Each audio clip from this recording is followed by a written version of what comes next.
I was right in there. And I was one of the editors of the student newspaper at that time, and had my own my own column already. It was called Politics, Past, Present, and Future, and I naturally aired these topics. And since I was a pacifist and anti-militarist, one of the reasons why I left Germany to come to Canada, I was right in there with that topic. But during that time, I discovered that I had a political streak, meaning for daily politics. And the Canadian Prime Minister, Lester Pearson, had contracted cancer and was dying, and he was the chief of the Liberal Party, the ruling party.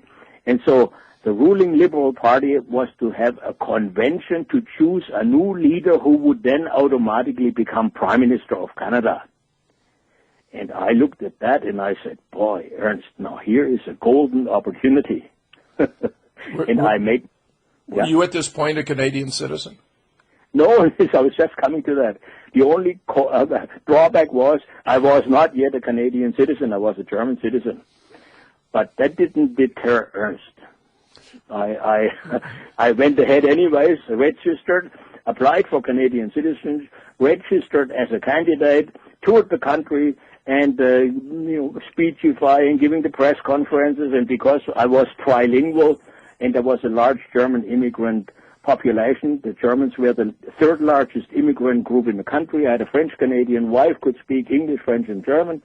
It was quite a sensation. I was the youngest immigrant, the only immigrant candidate ever to step up to the plate. I was the youngest candidate ever. I was the only student enrolled at a university ever. And I had a fantastic media profile. And you were in your mid-20s? Yeah, 29. You mentioned about your pacifism and so forth. My younger brother, I have several brothers, all younger, and a sister, but by different marriages. So I have brothers and sisters who are unrelated to one another, although they're all related to me. He was 2.5 years younger, also went to Princeton. He was a freshman when I was a senior. He studied history and became appealed for conscientious objector status with his draft board in Southern California. And it may be the only time that the draft board received a letter from an active duty regular officer in the Marine Corps. I was then a captain, affirming his sincerity and supporting his application for classification, which they granted by a vote of 3-2. He had told me that if he had been denied, he was going to go to Canada. Right. Yeah, that was an option then. You see, and my case, my pacifism was a little different because I was, ever since my childhood, always forward thinking. You know, I left Germany before I was drafted. I was the first post-war year to be drafted, and I did not want to be drafted, and so I cast around for a country where they did have no draft. Canada had no draft, and that's why I opted there. So I never went through the embarrassment or the indignity of, having to say that I'm a coward or I don't want to fight with a gun in my hand and all that. I just left. Yeah, you were running to be PM, right? Yep. Tell me, how did that go? What were the major issues that were being debated at the time? At the time, it was separatism. You mean of Quebec from the rest of Quebec separating, yeah. And Marxism, because the one of the candidates against me, who later on became Prime Minister of Canada, Pierre Elliott Trudeau, had been and was undoubtedly a closet Marxist. And many of the new liberals, it was the Liberal Party that I was a member of and running for Prime Minister, they were closet communists, and so were the separatists.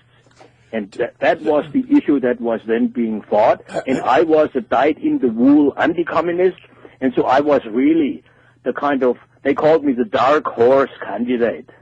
Tell me about the distinctions as they were then drawn in Canadian politics between being a Marxist, being a communist, and being an anti-communist. Well, the Conservative Party was the largest opposition party, and they were generally anti-communist. But the Liberal Party had already infiltrators from socialist, basically closet Marxists. And they were really manipulating and abusing the Canadian traditional system and catapulting themselves into positions of power. Not saying I'm a Marxist, saying that I am a liberal socialist. And I, in my anti-communism, went head on against this. Basically, was a subterfuge. And let's explore this a little further. Marxism, of course, believes in economic determinism as the fundamental causal force affecting history. Marx, of course, had an analysis of capitalism and the propensity to accumulate more and more wealth and power in the hands of fewer and fewer, which would lead to an eventual reaction within society, a violent revolution that would lead to the temporary dictatorship of the proletariat and then a more egalitarian society, but where Marx didn't anticipate the emergence, for example, of labor unions and the potential for political reforms in a piecemeal fashion that might prohibit that, or the regulation of capitalism. Now, I would take it that the term communism, as you're using it, had to do more with the Soviet Union and a totalitarian form of government that was completely authoritarian. Would I be correct in that assumption? Yeah, but the Canadian version is always a little, shaded in various layers of gray and so on.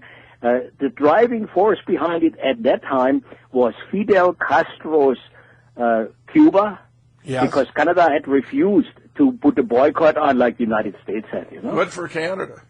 Yeah. So our intellectuals were tending toward a Cuban version of Marxism, communism, whatever it was, And there was a Fair Play for Cuba committee in Canada that was quite powerful. There was. The same committee that Lee Harvey Oswald supposedly belonged to. And supposedly is the operative word, yes. That was his feigned persona. He was actually working for American intelligence there. They were setting him up, though he didn't know it, to be, the probable patsy for the assassination, which was also familiar. But, Castro was qualified as anti-communist in the United States largely because he had nationalized the properties of Anaconda and United Fruit, and any national leader who cuts down on the profit margins of an American corporation is automatically branded as a communist. Yeah, I remember when he closed the casinos and nationalized the sugarcane companies. That's right. And, of course, the mob was upset because they were running the biggest money laundering operation in the Western Hemisphere out of those casinos and resorts in Havana. Yeah, exactly. And so that's exactly what happened. And later on, but this is like the pond that Ernst was swimming in, Fascinating. At the time in Quebec City. I would have thought So your anti-communism was mostly directed against the authoritarianism and expansionism of the Soviet Union? Right. I was a classic liberal in the 19th century sense. I would have been right at home with Madison and with George Washington. And Thomas Jefferson. And Thomas Jefferson, one of my big heroes. Oh, Thomas Jefferson. I love reading that man's stuff today, JFK had an assembly of Nobel Prize winners at the White House, and he observed during the event that this was the greatest collection of intellect and ability ever assembled together at one time under the same roof, save when Thomas Jefferson dined alone. Yeah, fantastic statement. Love that. But so my campaign actually I was what they called a maverick dark horse candidate. I came out of nowhere, was not beholden to any financial interests or lobbies. I was financing my campaign all by my own self-earned graphic arts painting produced money. And that gave me independence, of course. And so I went across the country speechifying, giving press conferences, and coverage was fantastic. And I made it to the inner circle, meaning there were, after 23 different candidates started out, It was whittled down when they ran out of money and so on, couldn't get enough votes and support.